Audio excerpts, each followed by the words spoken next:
Praise the lord. Agra मसीह मंडली के पेज पर आप सबका स्वागत है। सभी भाई बहन जो आज हमारे इस कलाम को सुनेंगे वो परमेश्वर ने दिया है, और मैं पूरा विश्वास करती हूँ कि उसके सुनने से आप आशीषित होंगे। और जब भी हमको मौका मिले हम कलाम को सुनते रहें, ताकि जितना हम सुनेंगे, सुनने से विश्वास आता है। सो मैं धन्यवाद करती हूँ मिस्टर मिसेस डेविड का, जो आगरा मसीह मंडली के संस्थापक हैं, और ये काम बड़े ही उत्साह से, बड़े ही परिश्रम से करते हैं दोनों जन। मुझको बहुत अच्छा लगता है, और मैं कभी कभी सोचती हूँ कि काश ऐसा सुअवसर सभी कपल्स को मिले कि परमेश्वर के लिए अपने समय को दें। तो आइए हम कलाम में जाने से पहले अपने को परमेश्वर के हाथों में सौंपते हैं और धन्यवाद की भेंट उसको चढ़ाते हैं। आइए हम प्रार्थना करें। धन्यवाद धन्यवाद सर्वशक्तिमान जीवित और सच्चे परमेश्वर, स्वर्ग में विराजमान हमारे पिता, आदर और महिमा हम आपको देते हैं, क्योंकि हम जानते हैं आप इस योग्य हैं। प्यारे पिता परमेश्वर, पूरी कायनात को बनाने वाले सृजनहार, उद्धार करता परमेश्वर, हम जितनी बड़ाई आपकी करें उतना कम है प्यारे पिता, क्योंकि आपका अनुग्रह इतना बड़ा है कि हम उसमें जी रहे हैं प्यारे पिता। और आज का समय, आज की संध्या आपने हमको दी है। इस बेला में हम आपके चरणों में आते हैं, और उन तमाम भाई बहनों को जो इस पेज पर हैं, जो इसको लाइव सुनेंगे, प्यारे पिता परमेश्वर अपना अनुग्रह कीजिए कि कलाम में शिरकत करें और इसको समझें। प्यारे पिता परमेश्वर, जो कुछ आपने दिया है प्यारे पिता, मैं जानती हूँ आपकी आत्मा के द्वारा मैंने इस कलाम को पाया है, क्योंकि समय मिलने से और डेट मिलने से पहले आप कलाम दे देते हैं प्यारे पिता, और उसके जस्ट बाद ही आप उस डेट को भी देते हैं प्यारे पिता जब हमें ये कलाम देना है। तो हम जानते हैं, हमने एक्सपीरियंस किया है, ये कलाम आपकी ओर से है। इसको बोलने में प्यारे पिता पवित्र आत्मा की अगुवाई दीजिए। मेरा मुंह हो परंतु शब्द आपके हों। पवित्र आत्मा मुझे अपनी गाइडेंस में रखिए, और प्यारे पिता मेरे होंठों को अपने वेदी के अंगारों से छुइए। कोई ऐसी बात ना बोलूं मेरे प्रभु जिसमें कि दोषी ठहरूं। सो प्यारे पिता परमेश्वर, पूरे समय को आपके लहू में ढापते हैं। शैतान शत्रु को दूर करिएगा, हमारा पूरा ध्यान आपकी ओर लगे। सारा आदर महिमा हम आपको देते हैं, प्रभु यीशु के पवित्र मीठे नाम में मांगते हैं पिता परमेश्वर। प्रार्थना को, विनती को सुनिए और ग्रहण कीजिए, आमीन। आप सबका स्वागत है एक बार फिर आज के इस पेज पर। मैं विश्वास करती हूँ कि आज के कलाम से आप लोगों को बहुत आशीष मिलेगी। पिछली बार शायद कुछ जिन्होंने देखा होगा या कुछ लोगों को याद होगा, 23 जुलाई को मैंने बोला था इसी पेज पर, और एक टॉपिक लिया था।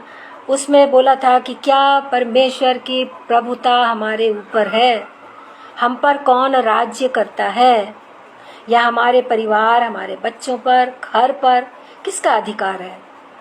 और हमने देखा था कि दो ही अधिकार हो सकते हैं, या तो प्रभु यीशु मसीह का, परमेश्वर का, और या शैतान का। सो हमें सतर्क रहना है। आज उसी से थोड़ा सा लिंक करता हुआ एक वचन परमेश्वर ने मुझको दिया है, जिसका कि टॉपिक यहाँ पर दे दिया गया है, और अभी मैं आपको बताऊंगी। तो पिछली बार मैंने बोला था कि 3 लोगों के बारे में वचन में लिखा तो शायद और भी होगा। मैं शायद इसलिए कह रही हूँ कि मैं कंफर्म नहीं हूँ और ना मैंने इतना पढ़ा उनके बारे में, परंतु इन लोगों के बारे में मैंने पढ़ा है। प्रभु के दास थे, प्रभु उनसे प्यार करते थे। दाऊद भजन 22:1-2 में कहता है कि हे परमेश्वर, तूने मुझे क्यों छोड़ दिया? मैं रात दिन तुझे पुकारता हूँ, तू उत्तर नहीं देता है। शिकायत कर रहा है। हम में से कितनों की ये शिकायत है कि परमेश्वर हमारी प्रार्थना को नहीं सुनता है। अय्यूब कहता है, अय्यूब 30:20 में, मैं पुकारता हूँ तू नहीं सुनता, मैं दुहाई देता हूँ, तेरी दुहाई देता हूँ, फिर भी तू नहीं सुनता है। वो भी शिकायत कर रहा है क्योंकि बड़ी पीड़ा में है, सब कुछ बर्बाद हो गया उसका। शिकायत कर रहा है परमेश्वर से, तू मेरी सुनता ही नहीं है।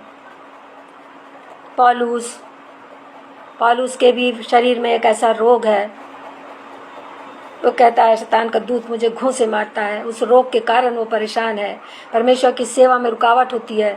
3 बार उसने प्रार्थना की, परमेश्वर ने नहीं सुनी। क्या चंगाई के लिए प्रार्थना की कि इस कांटे को हटा ले, वो प्रार्थना प्रभु ने नहीं सुनी। पर उसका जवाब क्या दिया कि मेरा अनुग्रह तेरे लिए काफी है।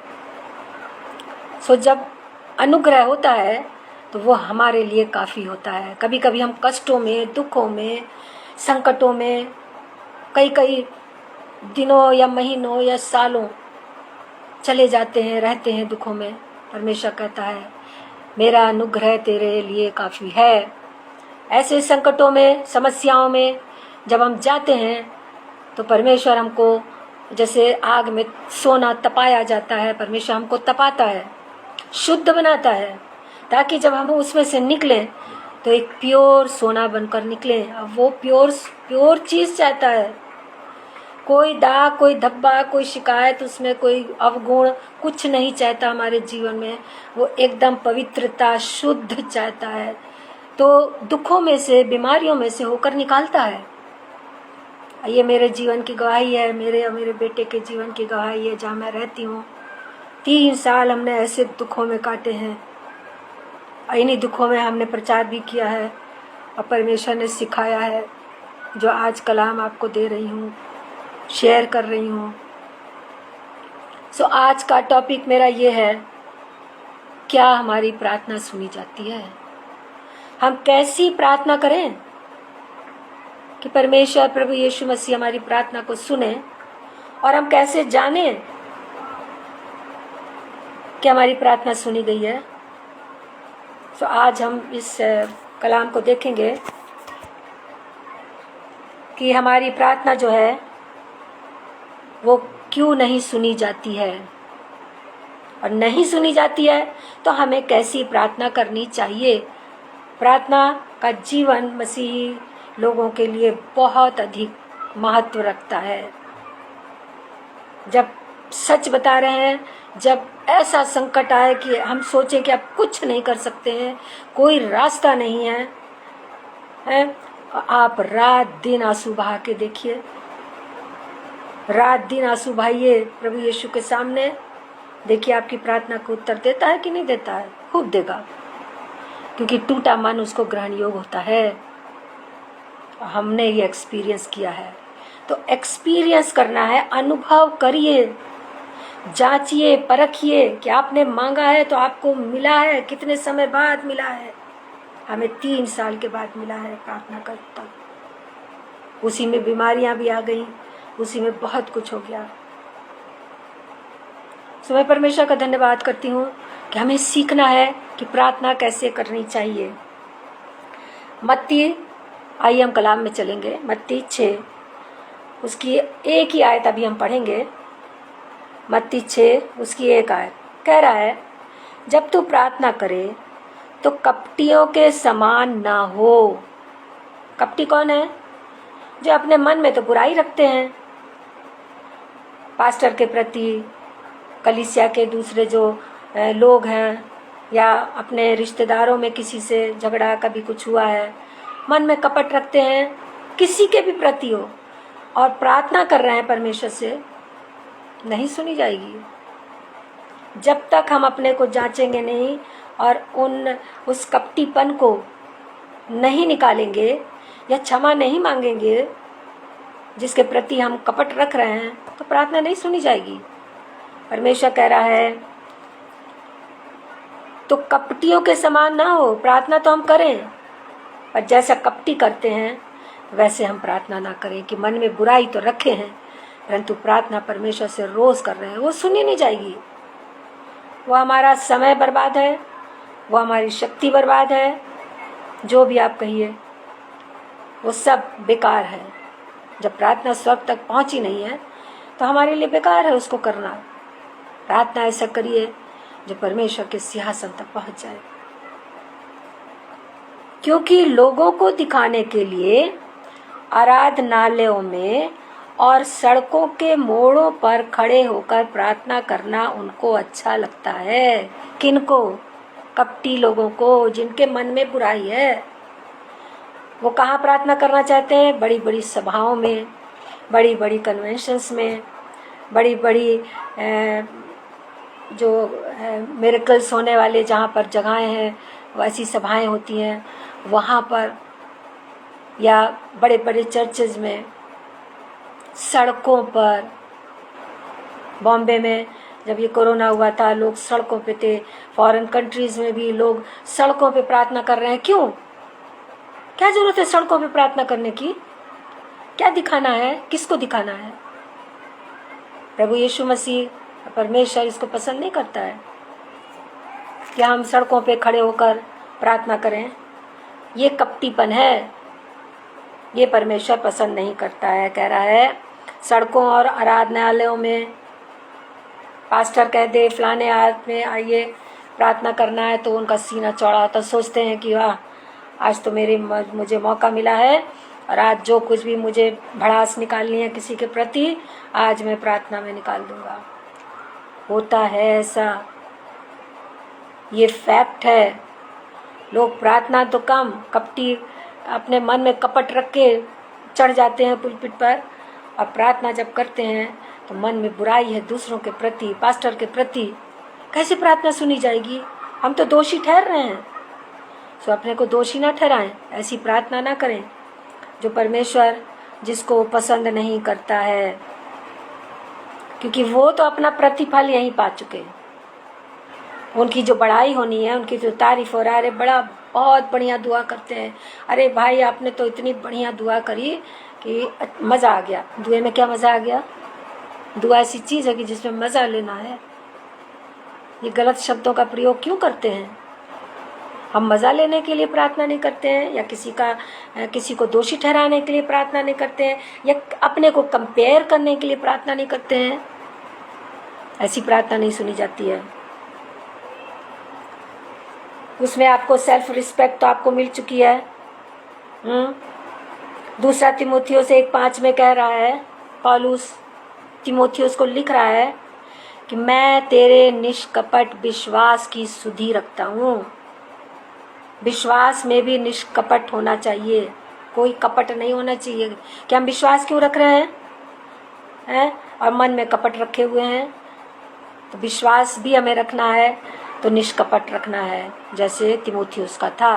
पौलुस गवाही दे रहा है। आगे हम चलेंगे, लूका 18 देखेंगे। लूका 18 अभी हम यहीं पे फिर से लौट कर आएंगे, देखेंगे लूका 18 9 से 12। लूका 18 9 से 12 पद। हेडिंग देखिए, फरीसी और चुंगी लेने वाले का दृष्टांत। ऊपर एक बार और मैंने शेयर किया था कि जब भी हम कोई पैराग्राफ पढ़ रहे हैं, उसके ऊपर का ज़रूर थोड़ा हिस्सा, थोड़ी आयतों को पढ़ें कि किस संदर्भ में ये नीचे का जो पैराग्राफ हम पढ़ने जा रहे हैं वो लिखा गया है, क्या लिंक है उसका। यहाँ साफ साफ 18 की पहली आयत से जब हम पढ़ना शुरू करेंगे तो प्रभु यीशु मसीह यहाँ पर एक न्यायाधीश है और एक स्त्री है जिसका न्याय चुकाना बार बार जारी है। अरे तंग आ गया वो राजा। न्यायाधीश कहने लगा अब इसका तो न्याय चुका ही दूं, ये बार बार आके मुझे परेशान करती रहेगी। और कह रहा है, प्रभु ने कहा सुनो ये धर्मी न्यायी क्या कहता है। अब परमेश्वर वहाँ पर बोल रहा है कि देखो ये क्या कह रहा है, धर्मी न्यायी क्या कह रहा है। अधर्मी है ये, अधर्मी बुरा व्यक्ति है। क्या कह रहा है? जब वो इस प्रकार की बात कह रहा है कि ये तो मेरी नाक में दम कर देगा, तो परमेश्वर तुम्हारा न्यायी परमेश्वर है, क्यों नहीं न्याय करेगा। तो प्रार्थना में भी जब हम कर रहे हैं तो हमारे लिए न्याय करेगा वो। तो उसी से संबंध में यहाँ पर लिखा हुआ है ये सब। 9 पद देखिए, उसने उनसे जो अपने ऊपर भरोसा रखते थे कि हम धर्मी हैं। अपने को बहुत धर्मी समझना भी गलत है। ठीक है आप धर्मी हैं, तो परमेश्वर जांचेगा, परमेश्वर की निगाह में हम धर्मी होना, अपनी में थोड़ी ना। अपनी निगाह में हम धर्मी नहीं हो, हम कैसे अपने को जज कर सकते हैं? ये तो परमेश्वर जज करेगा। परमेश्वर की निगाह में हमें धर्मी बनना है कि हम धर्मी हैं। अपने ऊपर बहुत भरोसा है कि हम धर्मी हैं, धर्म के काम करते हैं और दूसरों को तुच्छ जानते हैं। देखिए, दूसरों को क्यों कंपेयर करते हैं? अपने को तो हम धर्मी समझ रहे हैं, दूसरे को अधर्मी समझ रहे हैं। ऐसा क्यों है? वचन मना कर रहा है। चलिए, आप अपने को धर्मी अगर समझ रहे हैं तो दूसरे को तुच्छ मत समझिए। कैसे हम दूसरे के लिए न्याय कर सकते हैं? हम न्यायाधीश नहीं हैं। तो कह रहा है और दूसरों को तुच्छ जानते हैं। तब प्रभु यीशु ने ये दृष्टांत कहा। 2 मनुष्य मंदिर में प्रार्थना करने के लिए गए।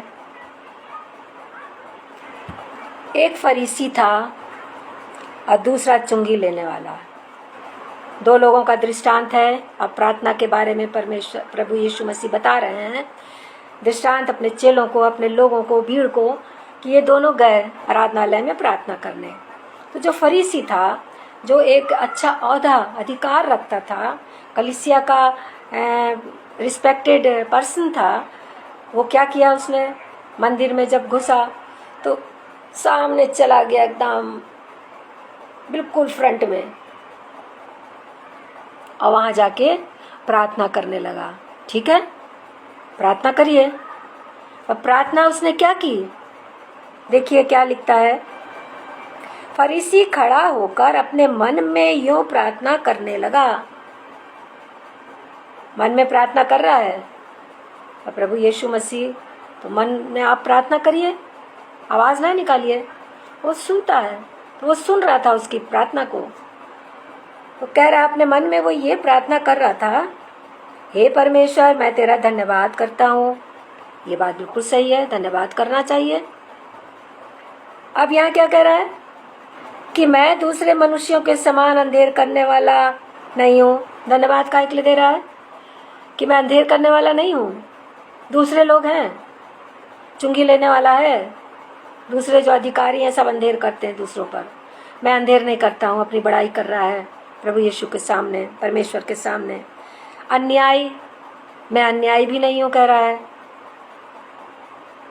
और व्यभिचारी नहीं, गलत काम भी नहीं करता हूँ, व्यभिचार भी नहीं करता हूँ, व्यभिचार का गुनाह नहीं करता हूँ कह रहा है, और ना इस चुंगी लेने वाले के समान है। देखिए, अपने लिए तो बड़ी अच्छी अच्छी बातें परमेश्वर से उसने कर दी हैं।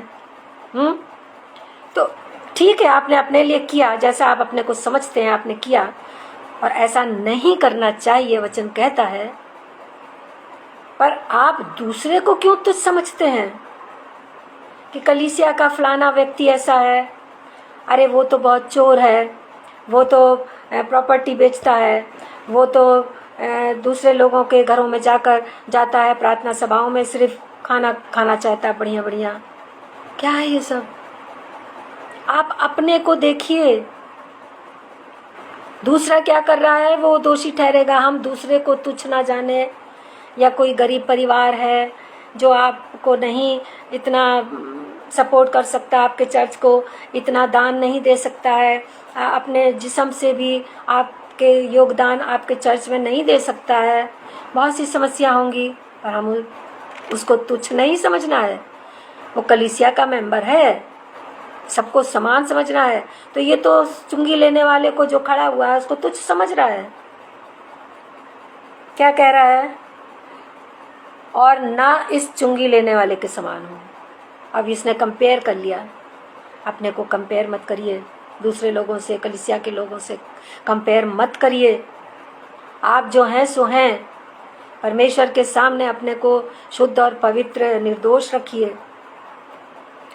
कह रहा है मैं सप्ताह में 2 बार उपवास रखता हूँ। लीजिए, वचन कहता है उपवास रखिए तो किसी दूसरे को ना पता चले। हैं, मुँह हाथ धोइए, नहाइए, सर धोइए, तेल लगाइए, बाल बनाइए। मुंह पर आपके खुशी होना चाहिए, उदासी नहीं होना चाहिए कि दूसरा पूछे अरे भाई आज तो बड़ा मुंह उतरा है, क्या बात है, क्या आज मैंने उपवास रखा है। क्यों आप दिखा रहे हैं कि हमने उपवास रखा है? उपवास आप और परमेश्वर के बीच का संबंध है। वो आपके प्रार्थना करने का, आपके परमेश्वर के साथ मेल मिलाप करने का, संगति करने का एक तरीका है। तो आप उसको क्यों दूसरों को बता रहे हैं? यहाँ क्या बता रहा है? सप्ताह में 2 उपवास रखते हैं, तो उपवास तो उसका बेकार हो गया। कंपेयर कर रहा है, सोच रहा है दूसरे लोग नहीं रखते हैं, एक बार भी नहीं रखते हैं, मैं तो 2-2 बार उपवास रखता हूँ। तो ऐसे उपवास से क्या फ़ायदा है? कुछ भी नहीं। मैं अपनी सब कमाई का 10वांश भी देता हूँ। देखिए, अब ये भी कह रहा है मैं 10वांश देता हूँ। वो खूब जानता है चुंगी लेने वाला है, यहाँ पीछे खड़ा हुआ है, वो तो चोर है, टैक्स कलेक्टर है, ज़्यादा टैक्स ले लेता है लोगों से। और मैं वही, उसको ध्यान है कि वो पीछे है, और ये कह रहा है कि मैं 10वांश भी देता हूँ आपको। आज के इस युग में मैं ये समझती हूँ कि कलीसिया में शायद 1% भी ऐसा व्यक्ति नहीं होगा जो पूरा 10वां अंश देता हो। सोच के देखिए, दूसरे के लिए हम क्या सोचेंगे? अपने लिए सोचिए। दूसरों के सबके बारे में तो वो जो ट्रेजरार है, वो अगर जानना चाहे तो रजिस्टर खोले, खूब जाने। या जब रजिस्टर खोलता है, जब टाइप जमा होती है, लोग भीड़ लगाते हैं, आप देख सकते हैं कोई कितना दे रहा है, कोई कितना दे रहा है। क्या उतना ही कमाई है कि हमारा 10वांश उतना बनता है? हम दोषी ठहरते हैं उसके बारे उसमें। मैं भी दोषी ठहरती हूँ। कई बार सोचा, कई बार करना शुरू किया, बस समस्याएं, शैतान रुकावट डालता है, वो करने ही नहीं देता है। और यहाँ वो क्या कह रहा है? मैं 10वांश देता हूँ। अपने लिए बहुत बड़ाई की बात कर रहा है। आगे देखिए, तो आप हमको ये बताइए, क्या ऐसी प्रार्थना सुनी जा रही होगी उसकी? कभी भी नहीं। क्या प्रार्थना कर रहा है वो? प्रार्थना तो कुछ है ही नहीं, वो तो अपनी बड़ाई कर रहा है। मैं ऐसा हूँ, मैं वैसा हूँ, बड़ाई कर रहा है परमेश्वर के सामने। वो तो जानता है हमारे स्वभाव को, हमारे आदत को, चरित्र को, सब कुछ जानता है वो। अब आगे देखिए, मत्ती 6:6-8। अभी हमने मत्ती पढ़ा था 6, उसका 5वां पद पढ़ा था, कपटियों के समान। अब 6 पर आइए। यहाँ प्रभु यीशु मसीह ये सिखा रहा है कि प्रार्थना कैसे करो।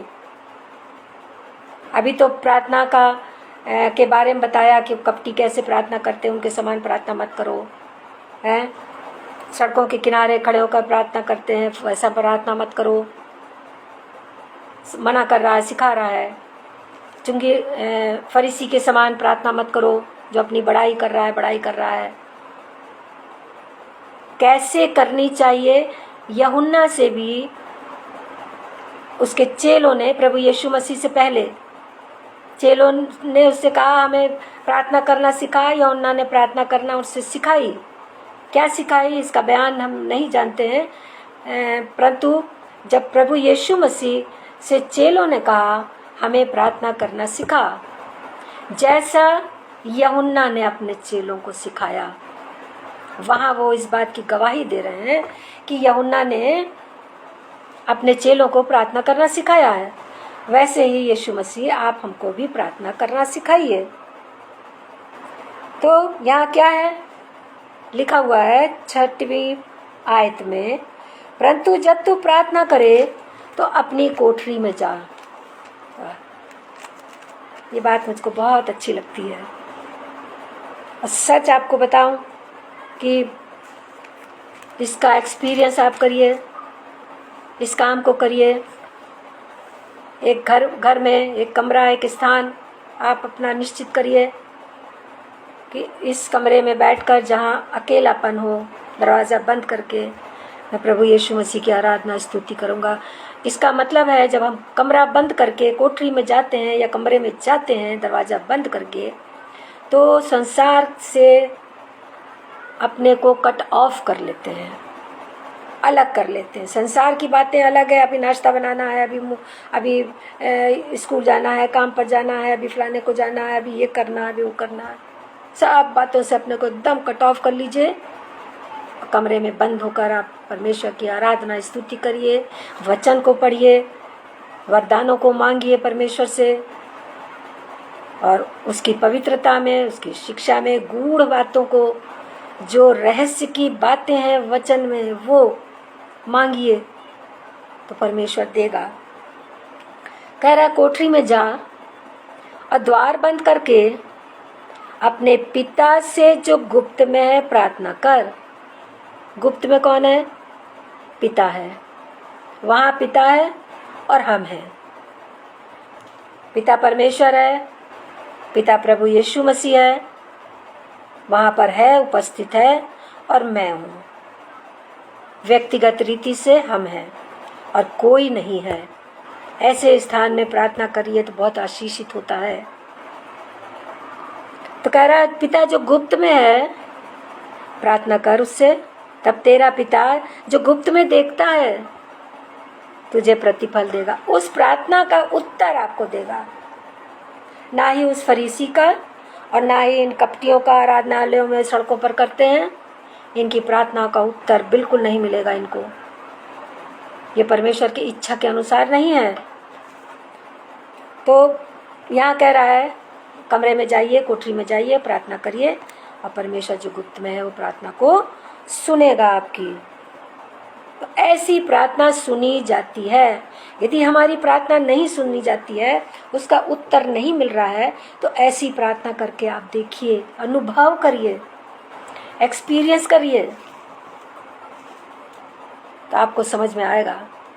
जब आप किसी और के लिए भी प्रार्थना करते हैं, किसी बीमारों के लिए या और किसी के लिए, किसी समस्या के लिए, या कोई कहता है कि भाई या सिस्टर हमारे लिए प्रार्थना करिए, हमारे परिवार में ये समस्या है, ये परेशानी है, जब कोई कहता है, जब हम प्रार्थना करते हैं तो परमेश्वर उन प्रार्थनाओं का उत्तर कब दे रहा है, कितने समय के बाद दे रहा है, आप इसका अनुभव करिए। उनसे पूछिए कि हम लोगों ने प्रार्थना करी, मैंने प्रार्थना करी, क्या हुआ सिस्टर, क्या हुआ भाई, कुछ बात बनी, कुछ समस्या कम हुई, कुछ बीमारी से छुटकारा मिला। एक्सपीरियंस कीजिए, अनुभव कीजिए, और जानिए कि परमेश्वर ने, प्रभु यीशु ने आपकी प्रार्थना सुनी कि नहीं सुनी।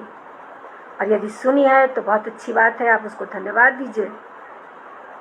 और ऐसी ही प्रार्थना वो चाहता है कि उसके लोग ऐसी ही प्रार्थना करें कि वो सुनी जाए। कह रहा है प्रार्थना करते समय अन्य जातियों के समान बक बक ना करो। अन्य जाति बने जिन्हें आता नहीं प्रार्थना करना, क्या मांगना, उल्टा सीधा इधर उधर जो बोलना है बोल रहे हैं। ऐसे ही प्रार्थनाएं होती हैं जो टालम टूली वाली होती हैं, परमेश्वर नहीं पसंद करता है उनको। वो करना हमारा व्यर्थ है, क्योंकि वे समझते हैं कि उनके बहुत बोलने से उनकी सुनी जाएगी। ओहो, लंबी लंबी प्रार्थनाएं कलीसिया में अगर नाम ले दो किसी का तो करते हैं। क्या आपके घरों में स्थान नहीं है कि इन तमाम बातों के लिए आप प्रार्थना करें? इतनी लंबी लंबी प्रार्थनाएं जिससे कि ये लगता है कि आप अपना रिस्पेक्ट चाह रहे हैं या अपनी बड़ाई चाह रहे हैं। वो तो आपको तो प्रतिफल मिल गया है। लोग कह रहे, अरे वाह बहुत अच्छी प्रार्थना की है, बड़ी लंबी प्रार्थना करते हैं आप साहब, हम तो नहीं कर सकते हैं। तो ये तो प्रतिफल आपको वहीं संसार में ही मिल गया है। ऐसे प्रतिफल को क्या करना है? हमें तो प्रतिफल परमेश्वर से चाहिए। तो कह रहा है ऐसी प्रार्थना करिए जो सुनी जाए। बकबक करने से कुछ नहीं होगा। अनुभव करिए, एक्सपीरियंस करिए, जांचिए, परखिए, देखिए कि प्रार्थना का उत्तर आपके मिल रहा है कि नहीं मिल रहा है, और तब जानिए कि आप प्रार्थना करना सीख गए हैं। और आंसुओं के साथ जो प्रार्थना होती है वो तो सीधे पहुंचती है, सीधे परमेश्वर के सिंहासन तक पहुंचती है, और उसका उत्तर तो अवश्य ही मिलता है। देखिए एक्सपीरियंस करके, मैंने तो देखा है, 3 साल मैंने देखा है। अब जाके मैं परमेश्वर का धन्यवाद करती हूँ, मेरे आंसुओं को उसने बेकार नहीं जाने दिया है, उसका उत्तर दिया है, मेरी प्रार्थनाओं का उत्तर दिया है, जिन्हें मैं रात दिन आंसुओं के साथ करती थी। ये बहुत बहुत बड़ी बड़ी गवाहियाँ हैं 3 सालों की मेरी। सो मैं परमेश्वर का धन्यवाद करती हूँ, उसके नाम की महिमा करती हूँ। Hallelujah, hallelujah. वो महान परमेश्वर है, प्रार्थना को सुनने वाला, और प्रार्थना हमारी सही जगह जानी चाहिए। देखिए आगे चलिए, लूका 18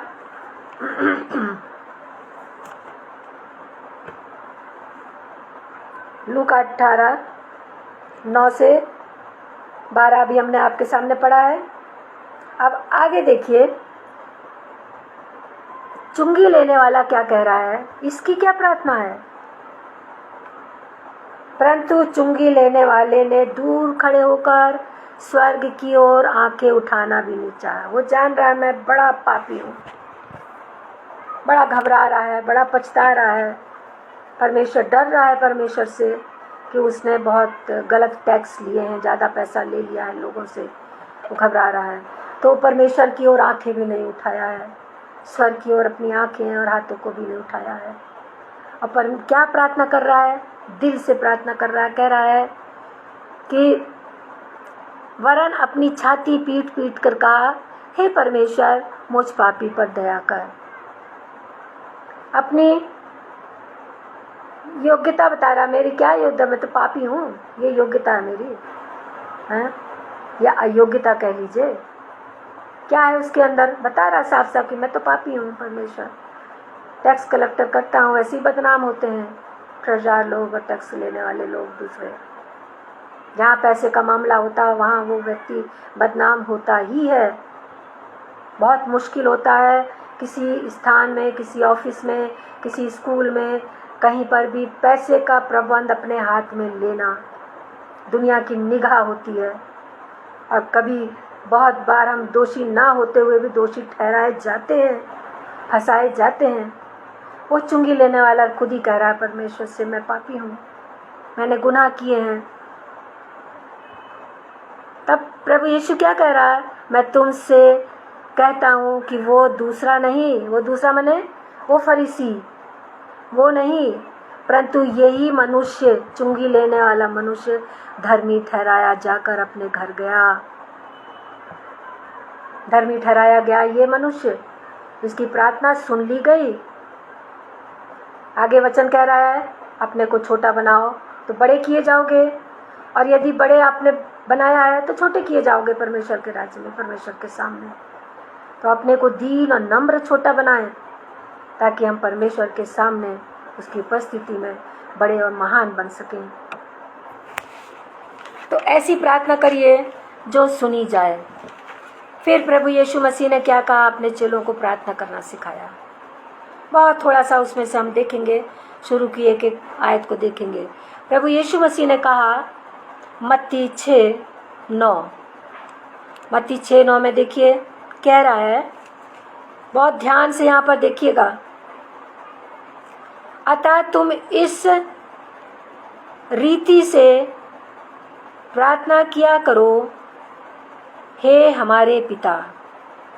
अब वो प्रार्थना करना सिखा रहा है, हे हमारे पिता। हमारा और पिता का संबंध बता रहा है कि हम पिता के पुत्र हैं, पुत्रियां हैं। हे हमारे पिता, हे मेरे पिता। हमसे उसका क्या संबंध है कि वो हमारा पिता है, हम उसके पुत्र पुत्रियां हैं।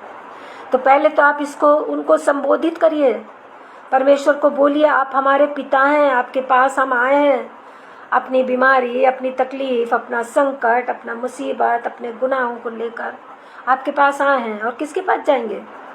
बच्चा कुछ चाहता है तो अपने पिता के पास जाता है मांगने के लिए, तो हम भी पिता के पास हो। तो उसने सिखाया प्रभु यीशु मसीह ने, मांगो, इस प्रकार से मांगो कि हे हमारे पिता। संबंध बता दिया अपने में हमने और पिता में, कि वो हमारा पिता है, परमेश्वर में संबंध। फिर कह रहा है, तू जो स्वर्ग में है। अब उसके स्थान को निश्चित कर दिया है, कहाँ पर रहता है वो, कहाँ पर विराजमान है? स्वर्ग में सिंहासन पर विराजमान है। इतना महान परमेश्वर है कि वो स्वर्ग में विराजमान है, उसका निवास स्थान है वहाँ, वो वहाँ रहता है। उसको हम बोल रहे हैं, हे पिता तू जो स्वर्ग में रहता है। तीसरी बात हम देखेंगे, तेरा नाम पवित्र माना जाए। वो कैसा पिता है? पवित्र है, पवित्र पिता है। तेरा नाम पवित्र, सारी दुनिया, सारे लोग, सारी कायनात के जितने भी मनुष्य हैं सब आपको पवित्र माने, क्योंकि आप पवित्र परमेश्वर हैं। तेरा नाम पवित्र है, उसका नाम ही पवित्र है। तेरा नाम पवित्र माना जाए कह रहा है। चौथी बात हम देखते हैं 10वें पद में, देखिए, तेरा राज्य आए। इस पृथ्वी पर शैतान का राज्य है, प्रभु यीशु मसीह स्वर्ग में विराजमान है और अपने लोगों के साथ जो उसको मानते हैं, उसके प्रेमी हैं, उसके आज्ञाओं पर चलते हैं, वचन को मानते हैं, धर्मी हैं, वो उनके साथ साथ भी रहता है। तो उसका निवास स्थान स्वर्ग है। अब पृथ्वी है, यहाँ तो शैतान का राज्य है।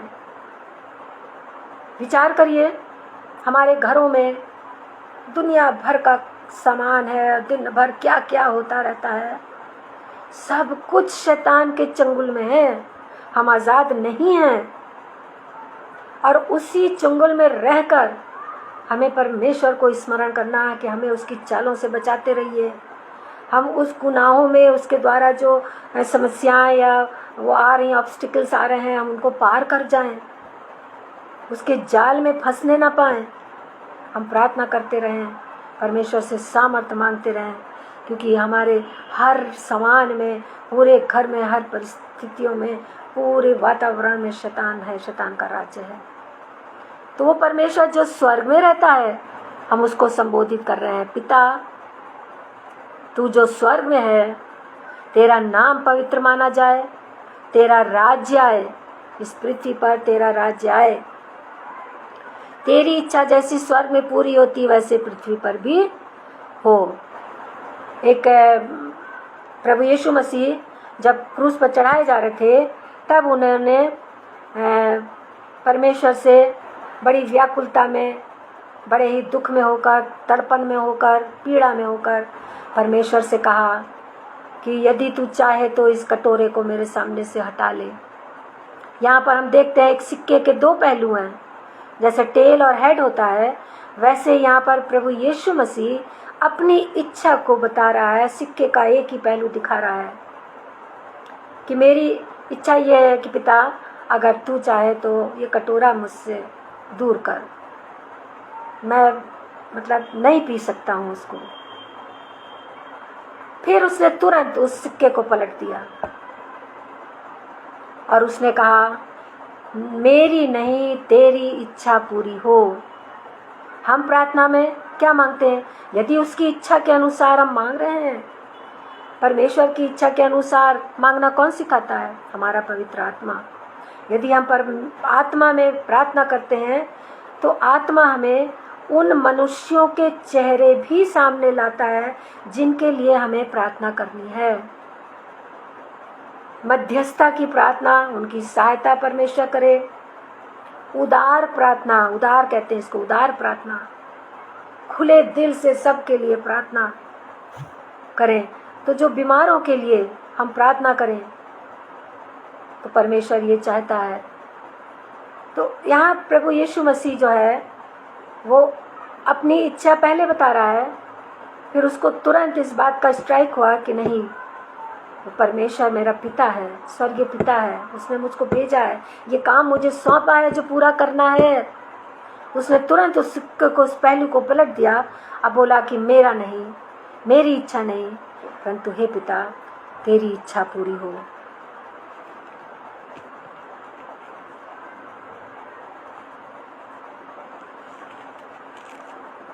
आपने देखा कि किस प्रकार से प्रभु यीशु मसीह ने अपने चेलों को प्रार्थना करना सिखाई।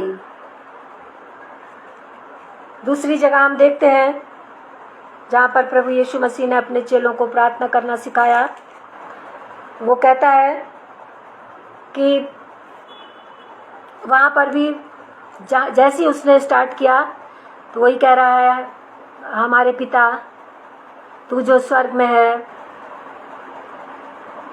इस बात को, तू जो स्वर्ग में है, यहाँ पर ये मिसिंग है। लूका इस बात को छोड़ दिया है, नहीं बता पाया है, पर मत्ती कह रहा है, नहीं सॉरी, मत्ती जो है वो मिसिंग कर रहा है इस बात को, लूका तो बता रहा है। तो यहाँ पर हम देखते हैं कि पिता तू जो स्वर्ग में है, ये बात दूसरे चैप्टर बुक में ये मिसिंग है। परंतु जब हम प्रार्थना करें तो हम इस बात का निश्चय कर लें कि परमेश्वर स्वर्ग में विराजमान है, पवित्र परमेश्वर है, उसको हम संबोधित कर रहे हैं, उसके स्थान को हम निश्चित कर रहे हैं और उसके नाम को पवित्र मान रहे हैं और उसके राज्य की कामना कर रहे हैं कि स्वर्ग पृथ्वी पर उसका राज्य जल्द से जल्द आए, क्योंकि हम उसकी प्रजा हैं, हम उसके लोग हैं, हम तैयार हो रहे हैं, वो हमको लेने आएगा। तो जब हम प्रार्थना करें, प्रभु यीशु मसीह ने ये सिखाया कि जब हम प्रार्थना करें तो हम इस बात का निश्चय कर लें कि हमारा और पिता का क्या संबंध है, वो कौन है, कहाँ रहता है, उसका क्या अधिकार है, उसके हाथ में क्या क्या है, वो क्या कुछ कर सकता है।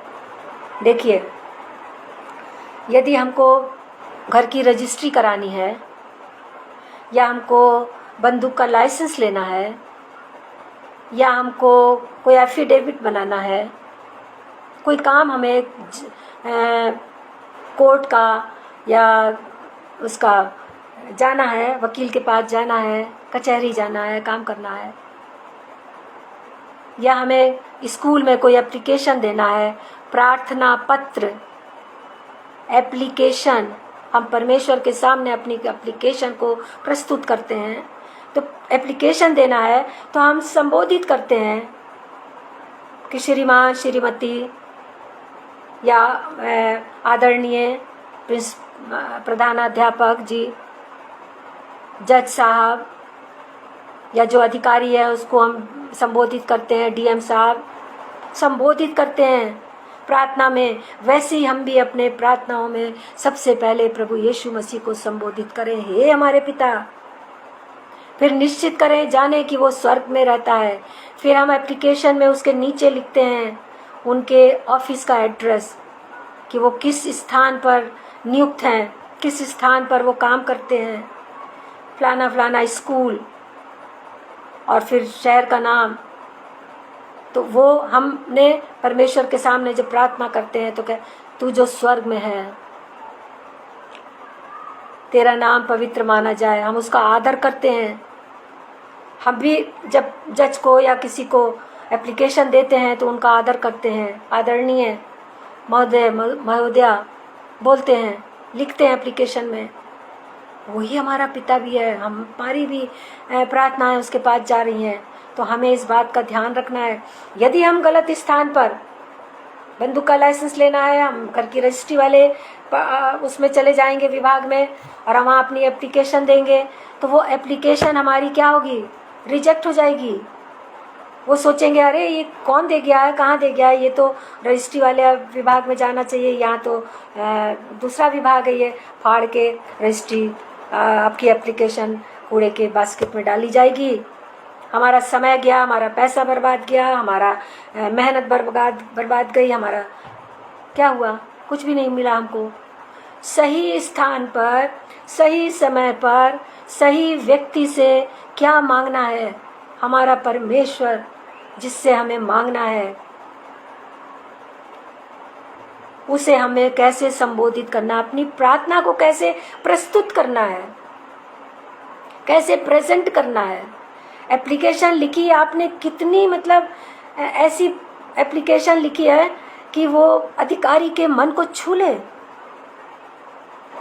वो खट से उस पर लिखे, नोट लिख दे, उस पर साइन कर दे कि यस डन, या तो फिर उसको रिजेक्ट कर दे। तो हम ऐसी प्रार्थना क्यों करें कि परमेश्वर उसको सुने ही ना। ऐसी प्रार्थनाएं भी हुई हैं और ऐसी प्रार्थना देखिए जकरिया। अब हम आए जकरिया पर। जकरिया कौन है आप लोग जानते हैं? यूहन्ना बपतिस्मा देने वाले का पिता। जकरिया के लिए कहा गया है, हे जकरिया तेरी प्रार्थना सुन ली गई है। ओह कितनी प्यारी बात है। हमको आत्मा कहे कि तेरी प्रार्थना सुन ली गई है। आत्मा में शांति देता है तो हम समझते हैं हाँ परमेश्वर ने मेरी प्रार्थना को सुना है। यहाँ जकरिया से कहा गया तेरी प्रार्थना सुन ली। क्या थी जकरिया की प्रार्थना? किसी प्रार्थना का बयान नहीं है कि उसने परमेश्वर से क्या मांगा, परंतु क्या मांगा जब हम पढ़ते हैं उस वाक्य को है तब हम समझ जाते हैं कि उसने क्या मांगा, क्योंकि जो दिया गया है उसको दिया गया। यहाँ देखिए हम देख रहे हैं जकरिया, हग्गै ज़करिया मलाकी पुराने नियम में लास्ट की सेकंड लास्ट पुस्तक है 7वां अध्याय। देखिए यहाँ कह रहा है 8 पद से, फिर यहोवा का ये वचन जकरिया के पास पहुंचा, है ना, सेनाओं का यहोवा यूँ कहता है खराई से न्याय चुकाना। यहाँ बहुत बातें उनको सिखा रहा है कि तू अनाथों पर जुल्म नहीं करना, विधवाओं की सुधि लेना है, अपने मन से दूसरों की हानि मत करना, कोई कल्पना नहीं करना बुराई की, परदेसी लोगों की देख रेख करना। बहुत कुछ परमेश्वर सिखा रहा है कि मेरे ओर चित्त लगाना, अपना ध्यान मेरी ओर लगाना, बहुत कुछ बातें कह रहा है। बाद में देखिए 13वीं आयत देखिए, अगर आपको मौका लगे तो आप इसको पढ़िएगा। 8 आयत से पढ़ना शुरू करिएगा, बीच का मैंने आपको बता दिया है। 13वीं आयत देखिए, सेनाओं के यहोवा का यही वचन है, जैसे मेरे पुकारने पर उन्होंने नहीं सुना। वो पुकार रहा है ऐसा करो ऐसा करो ऐसा करो अपने लोगों से, हैं इस्राएली लोगों से ऐसा करना, ऐसा कोई नहीं सुन रहा है, किसी ने सुना नहीं, आज्ञा को माना ही नहीं। हम भी आज्ञाओं को नहीं मानते हैं, वो हजारों आज्ञाएं उसने वचन में दे रखी हैं और हम चूक जाते हैं, मानते नहीं हैं। तो जब मानेंगे नहीं तो क्या करेगा? कह रहा है जैसे मेरे पुकारने पर उन्होंने नहीं सुना। मैं पुकार रहा हूँ, मैं कह रहा हूँ आज्ञा मानो, ऐसा जीवन बिताओ, गुनाहों से दूर रहो, प्रार्थना का जीवन बिताओ। जब तुम नहीं सुनते हो तो कह रहा है वैसे ही उनके पुकारने पर मैं भी ना सुनूंगा। कितने दुख की बात है, कितनी कड़ी बात परमेश्वर कह रहा है। फिर क्यों हमारी प्रार्थना को वो सुनेगा जब हम उसकी आज्ञाओं को नहीं मान रहे हैं? कैसे सुनेगा? बहुत बार बच्चे मम्मी पापा से कहते हैं हमको ये चाहिए, हमको वो चाहिए। मम्मी पापा कहे अच्छा तुमको ये चाहिए, तुमने हमारी आज्ञा को माना, हमने तुमसे कहा ये काम करना है, तो तुमने तो किया नहीं, तो वो चीज़ भी तुमको नहीं मिलेगी। ये होता है और ये होना चाहिए। वैसे ही परमेश्वर भी सिखा रहा है कि जब वो कह रहा है आज्ञा मानो तो नहीं माना,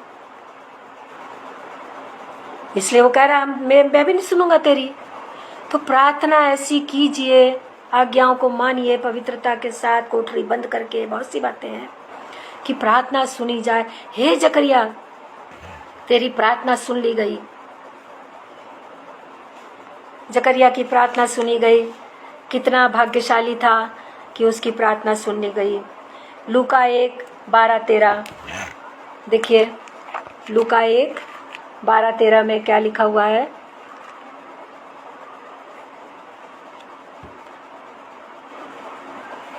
बारह का 13 पद जकरिया के बारे में लिखा है। कौन था? एलिशबा उसकी बीवी थी, उसके पास कोई संतान नहीं थी, दोनों बूढ़े हो चुके थे। और वही अब हम समझ सकते हैं जब यहाँ पढ़ते हैं कि जब दूत ने कहा, परंतु स्वर्गदूत ने उससे कहा, जब जकरिया उस पवित्र स्थान में गया, मंदिर के अंदर, उस तंबू के अंदर जब पवित्र स्थान था परमेश्वर का, जब वहाँ गया, उस अपनी पारी के समय अपनी टर्न पर गया प्रार्थना करने, अकेले जाना था, गया वहाँ जाके उसने क्या मांगा कुछ बयान नहीं है, कौन सी प्रार्थना की। परंतु जब यहाँ पर कह रहा है, स्वर्गदूत ने उससे कहा, हे जकरिया भयभीत ना हो। वेदी के दाहिनी ओर आके स्वर्गदूत खड़ा हो गया और जकरिया डर गया। एकदम से रोशनी हो गई, प्रकाश हो गया। उसके अंदर। अब वो डर गया तो कह रहा है कि डर मत, भयभीत मत हो, क्योंकि अगर डर है तो विश्वास नहीं है, और अगर विश्वास है तो डर भाग जाएगा। इसलिए उसने कहा भयभीत मत हो, विश्वास कर, मैं हूँ, परमेश्वर का दूत हूँ, स्वर्गदूत है, हालेलुया। उसने तसल्ली दी। मरियम को भी उसने कहा था मत डर, गरड़ियों से कहा मत डर, मजूसियों से कहा मत डर, कई जगहों पर कहता है मत डर, भयभीत ना हो, मैं हूँ, मैं अपना कलाम तुझे देने आया हूँ। या जो स्वर्गदूत कह रहा है कि परमेश्वर का मैं दूत हूँ, मैं बताने आया हूँ, संदेश देने आया हूँ। कह रहा है भयभीत ना हो, क्योंकि तेरी प्रार्थना सुन ली गई है, और तेरी पत्नी इलिशबा से तेरे लिए एक पुत्र उत्पन्न होगा, तो उसका नाम यूहन्ना रखना। अब यहाँ एकदम क्लियर हो गया है कि वो क्या प्रार्थना कर रहा होगा।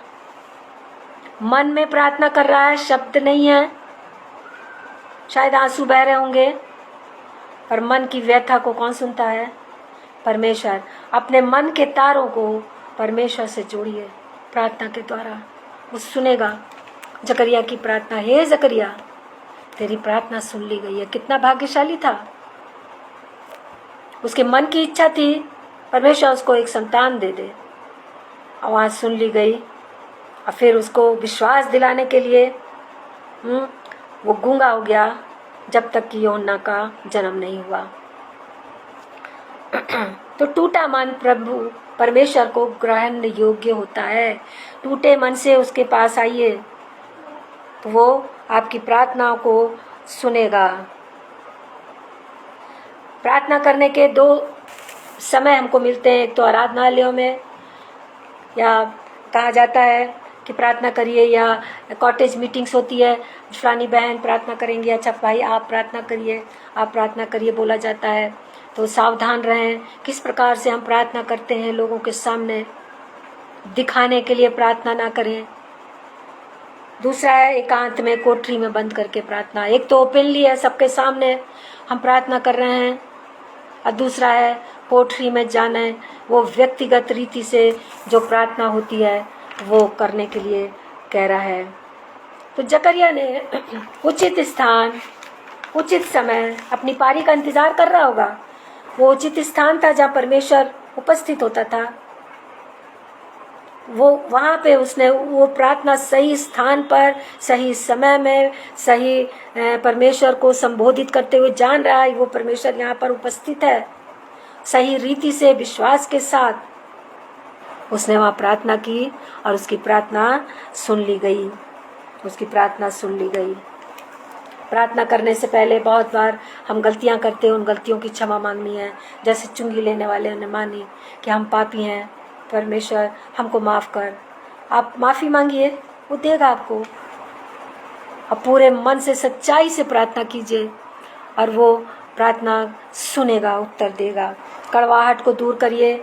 दूसरों के प्रति अगर आपके मन में कड़वाहट है उसे दूर करिए, माफ़ करिए। फ़ोन कर लीजिए, अरे भाई हमने आपको ऐसा कह दिया, या मैंने आपके मन में, मेरे आपके प्रति ये बातें हैं, मुझको माफ़ करिए। और परमेश्वर से फिर आप माफ़ी मांगिए, परमेश्वर माफ़ करेगा।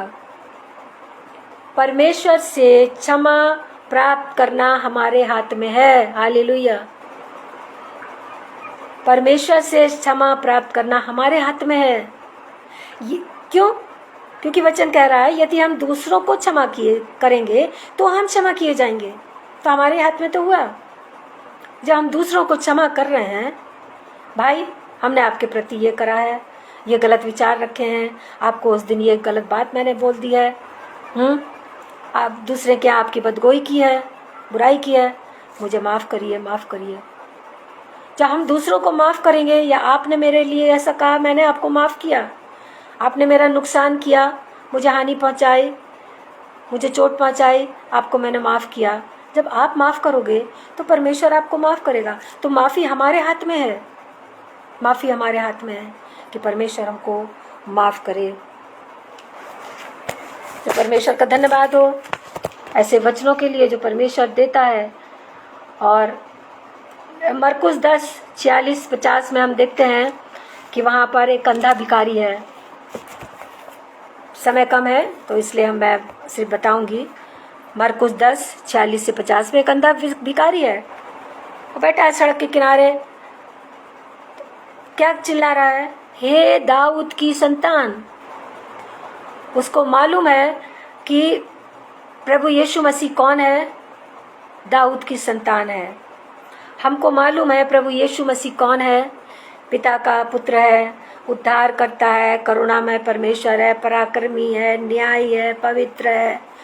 बहुत सी बातें हैं, कभी कभी फेसबुक पर, व्हाट्सएप पर कोई भेजता है, कितने गुण हैं उसके अंदर, उसके स्वभाव में कितने गुण हैं जो हमारे अंदर होने चाहिए।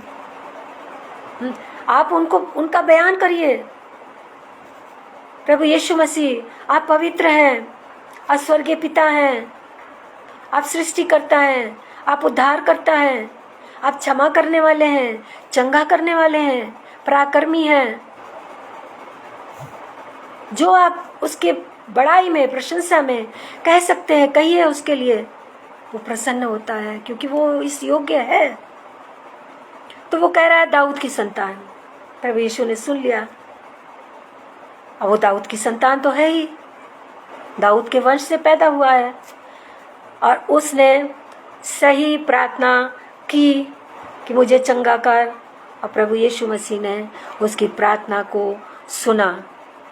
हम जिस भी परिस्थिति में हैं, अंधे हैं, लंगड़े हैं, कंगाल हैं, रोगी हैं, पापी हैं, दुखी हैं, और प्रार्थना करेंगे उसको संबोधित करके हैं और अपने गुनाहों को मानेंगे, तो वो हमें क्षमा करने में विश्वास योग्य और सामर्थी परमेश्वर है। Hallelujah, hallelujah. परमेश्वर का धन्यवाद हो कि हमारी प्रार्थना ऐसी हो जो परमेश्वर को ग्रहण योग्य हो। आज का मेरा ये टॉपिक यही था कि ऐसी प्रार्थना करिए जो परमेश्वर के पास पहुँचे, उसका उत्तर देखिए आपको मिलता है कि नहीं मिलता। अनुभव कीजिए, परख कर देखिए अपनी प्रार्थना को, तब आपको समझ में आएगा आपकी प्रार्थना में क्या त्रुटि है। उदार प्रार्थना अनमोल उपहार परमेश्वर की ओर से प्राप्त होता है। मतलब उदार प्रार्थना दूसरों के लिए भी प्रार्थना करिए, हमेशा अपने लिए नहीं, दूसरों के लिए। मैंने भी बताया, पवित्र आत्मा में होकर जब आप प्रार्थना करेंगे तो पवित्र आत्मा लोगों की शक्लें आपके सामने लाएगा, और ऐसा ही होता है। अनुभव करिए तो समझ में आता है, अच्छा उसके लिए प्रार्थना करना है, और आप देखेंगे कि वो व्यक्ति आपको बोलेगा कि भाई या बहन मेरे लिए प्रार्थना करिएगा, ये समस्या है, और आपने तो पहले ही प्रार्थना करी है। हमारे उनके कहने से, हमारे मांगने से पहले परमेश्वर जानता है, उसने दे दिया है। तो प्रार्थना ऐसी करिए जो सुनी जाए। सर्वोच्च प्राथमिकता परमेश्वर को दीजिए कि वही प्रार्थना का उत्तर हमारे देगा। पहला तीमुथियुस 2:1 में कह रहा, सबसे पहले, वो ये लिखता है सबसे पहले, ये 2 शब्द लिखे हुए हैं, सबसे पहले क्या है, परमेश्वर को सर्वोच्च अधिकार दीजिए अपनी प्रार्थना के, उसमें उसको संबोधित करिए कि वो ही सब कुछ करने वाला है। तो परमेश्वर का धन्यवाद करते हैं। समय भी हो रहा है और इस अच्छे वचन के लिए तो हम ने सीखा है कि किस प्रकार से हमें प्रार्थना में जाना है, अपने ईगो को हटाना है कि हम बहुत बड़े ओहदे में हैं या बड़े अधिकारी हैं तो हम प्रार्थना करेंगे तो परमेश्वर सुन लेगा। बिल्कुल नहीं, ये गलतफहमी नहीं होनी चाहिए कि कोई बहुत बड़ा आदमी है, अधिकारी है, बिशप है तो प्रभु प्रार्थना को सुनेगा। क्या पता उनकी प्रार्थना को न सुने। फरीसी की प्रार्थना को तो सुना नहीं परमेश्वर ने। फरीसी कौन है? कलीसिया के बड़े बड़े लोग हैं। जब उनकी प्रार्थना नहीं सुन रहा है तो कैसे होगा? वो दीन और नम्र लोगों की प्रार्थनाओं को सुनता है। तो अपनी प्रार्थनाओं को में जब हम दीनता नम्रता लाते हैं तो वो सुनता है। हे जकरिया, तेरी प्रार्थना सुन ली गई है। कुछ नहीं बोला, शब्द से मुंह से एक शब्द नहीं निकला, परंतु हम जान गए हैं कि प्रार्थना क्या थी। संतान मांगी और परमेश्वर ने दी उसको।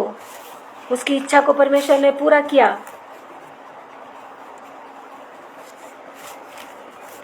परमेश्वर आज के वचन पर आशीष दे। और मैं एक ही बात आपसे फिर कहूँगी, अनुभव करिए कि आपने आज की डेट में फलाने व्यक्ति के लिए प्रार्थना की और उसका उत्तर आपको मिला कि नहीं मिला। देखिए, अगर आप भूल सकते हैं तो उसको नोट करिए। आज की प्रार्थना में पवित्र आत्मा ने मुझको बताया कि फलाने के लिए प्रार्थना करनी है, वो परेशानी में है, वो बीमारी में है, तो प्रार्थना करिए और देखिए, जांचिए, परखिए कि आपकी प्रार्थना का उत्तर परमेश्वर ने दिया कि नहीं दिया है। और दिया है तो उसको धन्यवाद दीजिए। इस प्रकार से आप प्रार्थना में का जीवन आपका बढ़ता जाएगा और आप प्रार्थना करना सीखेंगे, जो प्रार्थना सीधे स्वर्ग में पहुंचती है। अब बहुत बड़ा एक साधारण और बड़ा ही आसान तरीका है आंसू बहाकर प्रार्थना करना, जो उसको ग्रहण योग्य होता है। तो परमेश्वर का धन्यवाद हो। आइए हम छोटी सी प्रार्थना करें। धन्यवाद प्यारे पिता परमेश्वर, आज के इस कलाम के लिए कि हमने सीखा है कि किस प्रकार हमें प्रार्थना करनी चाहिए। दीनता और नम्रता के साथ आपकी इच्छा के अनुसार हमें मांगना है, पवित्र आत्मा की इच्छा के अनुसार मांगना है, तो हमारी प्रार्थना सुनी जाती है। धन्यवाद प्यारे पिता परमेश्वर, सारा आदर महिमा हम आपको देते हैं, क्योंकि आप सर्वशक्तिमान हमारे पिता हैं जो स्वर्ग में रहते हैं। प्यारे पिता परमेश्वर, एक एक भाई बहनों को, प्रिय लोगों को जिन्होंने कलाम सुना है, आपके हाथों में रखते हैं। जो बीज बोया गया है कई गुना फल लाए प्यारे पिता परमेश्वर, और दिन प्रतिदिन हम सीखते जाएं और आपके कलाम में, पवित्रता में, सिद्धता में बढ़ते जाएं। सारा आदर महिमा हम आपको देते हैं पिता। धन्यवाद की भेंट को आपके पुत्र प्रभु यीशु मसीह के पवित्र सामर्थ्य नाम में होकर मांगते हैं पिता परमेश्वर। सुनिए और ग्रहण कीजिए। आमीन आमीन। जय मसीह की आप सबको।